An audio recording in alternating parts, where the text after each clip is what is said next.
So welcome back बच्चों। आज की इस वीडियो में हम लोग बात करने वाले हैं chapter number 12 area related to circle से रिलेटेड दो बहुत ही इंपॉर्टेंट क्वेश्चन, जो कि वैसे तो आपके एनसीईआरटी बुक में गिवन नहीं है, लेकिन मैं आपको बता दूं बच्चों कि आपके एग्जामिनेशन के पॉइंट ऑफ व्यू से ये दोनों के दोनों क्वेश्चन बहुत ही ज्यादा इंपॉर्टेंट है। सो वीडियो को एंड तक देखना है आपको, और दोनों के दोनों क्वेश्चन को किस तरीके से सॉल्व करना है ये सीखना है, ताकि आपके बोर्ड एग्जाम में अच्छे मार्क्स आ सके। सो बच्चों, मैं आप लोगों को क्वेश्चन बताने से पहले, इन क्वेश्चन को सॉल्व करने से पहले कुछ इंपॉर्टेंट बातों का पता होना बहुत जरूरी है, जो सबसे पहले मैं आपसे डिस्कस करना चाहता हूं। देखिए बच्चों, आप लोगों की स्क्रीन पर आप लोगों को दो फिगर दिखाई दे रहे होंगे। ये मान लीजिए फिगर नंबर ए है, जो आप लोगों के लेफ्ट हैंड साइड में दिखाई दे रहा है, और फिगर नंबर बी जो आप लोगों के राइट हैंड साइड में दिखाई दे रहा है। इन दोनों फिगर में मैंने दो दो सर्कल ड्रॉ किए हैं।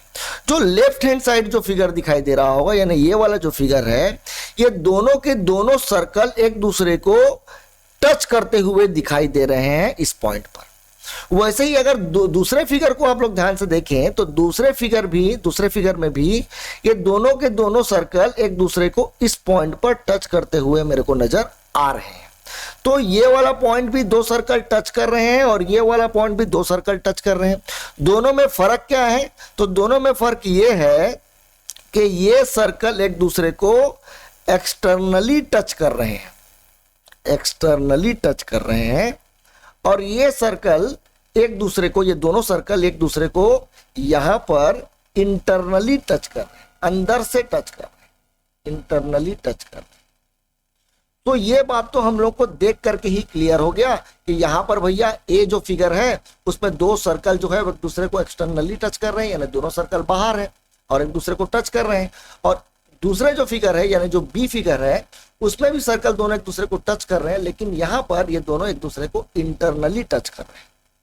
दोनों में कुछ बात हम लोग को पता होनी बहुत ज्यादा जरूरी है। बच्चों, पहले फिगर को अगर मैं बात करूं, फिगर नंबर ए के बारे में अगर मैं बात करूं, तो मान लेते हैं पहला वाला ये जो सर्कल है, इस सर्कल का सेंटर को मैं मान लेता हूं ओ है, और दूसरे सर्कल का सेंटर को मैं मान लेता हूं ओ डैश। और ये ओ से लेकर के, यानी पहले जो सर्कल का रेडियस है उसको मैं R1 मान लेता हूं, और ये ओ डैश से लेकर के ये जो दूसरा सर्कल का जो रेडियस है उसको मैं R2 मान। अब बच्चों, अगर मैं ये बोलूं कि दोनों सेंटर के बीच का डिस्टेंस कितना है, distance between centre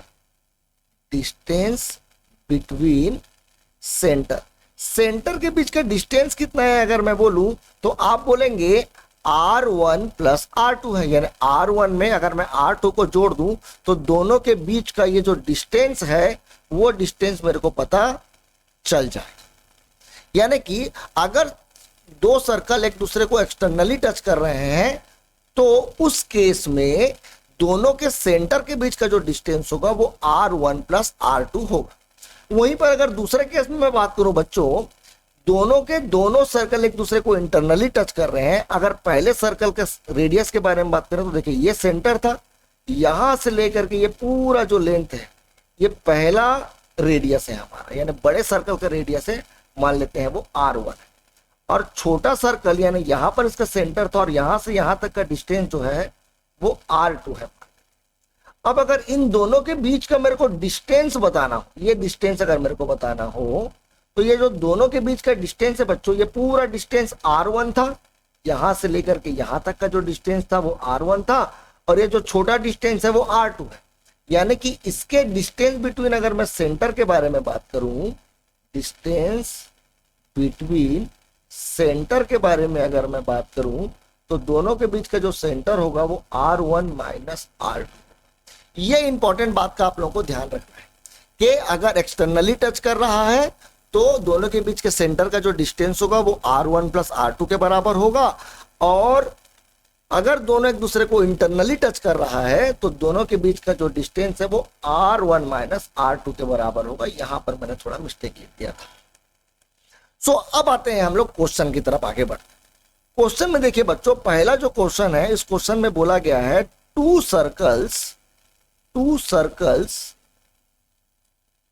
touches each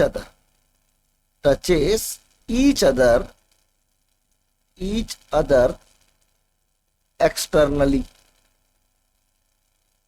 दो सर्कल हैं जो एक दूसरे को एक्सटर्नली क्या कर रहे हैं, टच कर रहे हैं। तो अपने को समझ में आ गया भैया कि फिगर किस तरीके का बन रहा है, दोनों एक दूसरे को टच कर रहे हैं एक्सटर्नली। और बोला गया है आगे, the sum of their areas, the sum of their areas is 130 pi centimetre square. Pi के टर्म में दिया है 130 पाई सेंटीमीटर स्क्वायर। ये दोनों सर्कल के एरिया का सम है। और आगे बोला है distance between their centre, distance between their centre is 40। Find radius of the circles, radius of the circle. हमारे पास दो सर्कल है तो दोनों सर्कल का रेडियस फाइंड करना है। तो सबसे पहली बात तो मैं ये बोल दूं बच्चों कि हमारे पास जो दो सर्कल है उन दोनों सर्कल के बीच का, दोनों सर्कल का जो रेडियस है उसका एक का नाम R1 रख देते हैं और एक का नाम R2 रख देते हैं। आप लोग स्टार्टिंग में लिखेंगे let R1 and R2 are the radius of two circle. अब देखिए बच्चों, अगर मैं पहले वाले सर्कल के एरिया के बारे में बात करूं, यानी जिसका रेडियस R1 है, अगर उसके एरिया के बारे में बात करूं यानी A1 के बारे में बात करूं, तो ये होगा पाई R1 स्क्वायर, क्योंकि एरिया का फॉर्मूला पाई R स्क्वायर होता है। वहीं पर दूसरा एरिया जो होगा वो बराबर होगा पाई R2 स्क्वायर। और क्वेश्चन में ये मेंशन किया गया है कि दोनों का जो सम है, यानी कि the sum of their areas, यानी कि pi R1 square minus pi R2 square जो है वो, सॉरी, प्लस R2 स्क्वायर, दोनों का सम जो है वो बराबर है 130 पाई की। तो ये पहली चीज तो हम लोग को यहां से पता चलती है। आगे बोला गया है डिस्टेंस बिटवीन देयर सेंटर। अब देखिए बच्चों, मैंने आपको बताया था कि अगर दो सर्कल एक दूसरे को एक्सटर्नली टच कर रहे हैं तो उनके बीच जो सेंटर के बीच का जो डिस्टेंस होगा वो होगा R1 प्लस R2, जो कि किसके बराबर दे दिया है, 14 के बराबर दे दिया है। तो ये दो बातें हम लोगों को क्वेश्चन में पता है। और ये R1 प्लस R2 बराबर 14 है, ये उन्हीं लोग को ही पता चल सकता है जो लोग ये जानते हैं कि दो सर्कल जब एक दूसरे को एक्सटर्नली टच करता है तो दोनों के जो सेंटर के बीच का जो डिस्टेंस है वो R1 प्लस R2 के बराबर होता है। अब देखिए मैं क्या करूंगा, ये जो पहला इक्वेशन जो मेरे को मिला है इन दोनों में से मैं पाई कॉमन निकाल देता हूं। ये पाई कॉमन निकल गया, R1 square plus R2 square बराबर में ये 130 पाई था ना, यहां पर 130 पाई लिख दिए। अब ये पाई और ये पाई दोनों के दोनों पाई क्या हो जाएंगे, कैंसल हो जाएंगे। तो यहां पर एक इक्वेशन बना मेरा, R1 square plus R2 square is equal to 130 और R1 प्लस R2 बराबर दे दिया है 40। अब इन दोनों इक्वेशन को सॉल्व करने के लिए तो वैसे बहुत सारे तरीके हैं, लेकिन मैं आप लोगों को वो तरीका बताना चाहता हूं जो सबसे इजी है। तो बच्चों देखिए, एक बात आप लोगों को इसमें और पता होनी चाहिए, वो ये कि अगर मैं a प्लस बी का होल स्क्वायर को अगर मैं a माइनस बी के होल स्क्वायर से ऐड कर, ये आइडेंटिटी आपने पढ़ा है, यानी ये तो आइडेंटिटी था, वो था a square plus B square plus 2ab, ये आप जान रहे होंगे, a प्लस बी का होल स्क्वायर। और a माइनस बी का जो होल स्क्वायर है वो बराबर है a square plus B square minus 2ab। अगर इन दोनों को मैं जोड़ दिया, देखिए यहाँ पर ऐड कर दिया, तो 2ab प्लस में है 2ab माइनस में है, दोनों कट जाएंगे। ये बन जाएगा a स्क्वायर मिल करके 2a स्क्वायर और b स्क्वायर जुड़ करके बन जाएगा 2b स्क्वायर। इन दोनों में 2 कॉमन निकाल देंगे तो ये हो जाएगा a square plus b square, यानी कि a प्लस बी का जो होल स्क्वायर है अगर मैं उसको a माइनस बी के होल स्क्वायर के साथ जोड़ दूं तो वो बन जाता है 2a square plus B square. ये दूसरी इंपॉर्टेंट बात है जो आप लोगों को पता होनी चाहिए। पहला बात मैं बता दिया कि जब सर्कल एक दूसरे को इंटरनली एक्सटर्नली टच करते हैं तो क्या है, और दूसरा ये जो आइडेंटिटी है, ये आइडेंटिटी आप लोगों को पता होगा। आप में से कई लोगों को पहले से ही ये पता होगा क्योंकि ये हमने क्लास 9th में पढ़ा था। सो ए प्लस बी का whole square plus A minus B का whole square is equal to 2a square plus B square. अब ये आइडेंटिटी का इस्तेमाल मैं क्यों कर रहा हूं, ये इस बारे में थोड़ा सा बात कर लेते हैं। देखिए, अगर आपको R1 प्लस R2 का वैल्यू दिया है और अगर आपने R1 माइनस R2 निकाल लिया तो हमारे पास ये दो इक्वेशन आ जाएंगे और इन दोनों इक्वेशन को डायरेक्टली अगर मैं ऐड कर दूं तो मेरे को R1 का वैल्यू तुरंत का तुरंत मिल जाएगा। कैसे मिलेगा इसके बारे में भी हम लोग बात करने वाले हैं।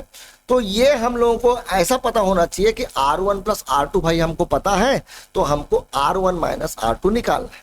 तो देखिए कैसे, इस ए बी के जगह पर मैं R1 प्लस R2 का होल स्क्वायर डाल देता हूं और इस ए बी के जगह पर भी R1 माइनस R2 डाल देता हूं, तो ये बन जाएगा 2R1 square plus R2 square. अब आगे हम लोग कैसे बढ़ेंगे, तो यहां पर देखिए R1 प्लस R2 का वैल्यू आप लोगों को 14 दिया है, तो यहां पर वो वैल्यू मैं पुट कर दूंगा तो ये 14 का स्क्वायर हो जाएगा।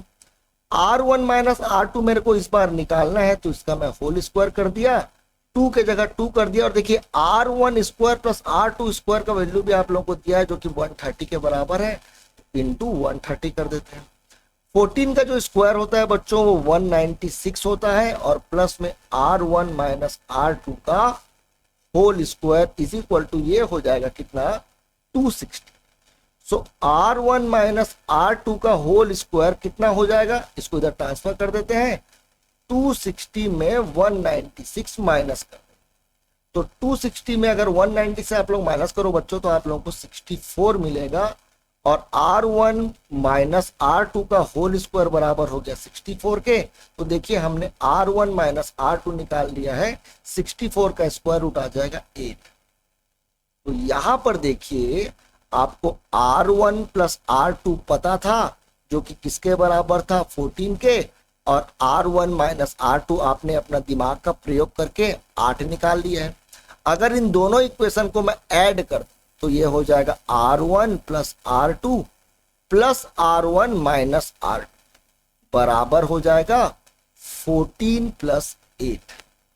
R2 देखो यहीं से कट गया है, R1 को जोड़ूंगा तो ये हो जाएगा 2R1 और ये हो जाएगा बराबर 22 के।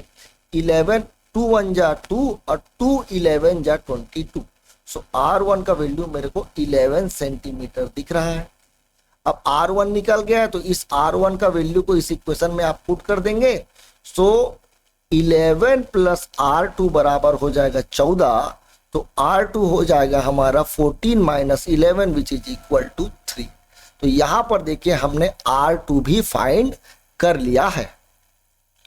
अब बच्चों दूसरे प्रकार के क्वेश्चन के बारे में बात करते हैं। दूसरे प्रकार के क्वेश्चन में बोला गया है, इस क्वेश्चन को आप लोग डिटेल में एक बार अच्छे से देखना चाहते हैं तो देख लेंगे, कोई दिक्कत की बात नहीं है। अब नेक्स्ट क्वेश्चन में बोला गया है इफ टू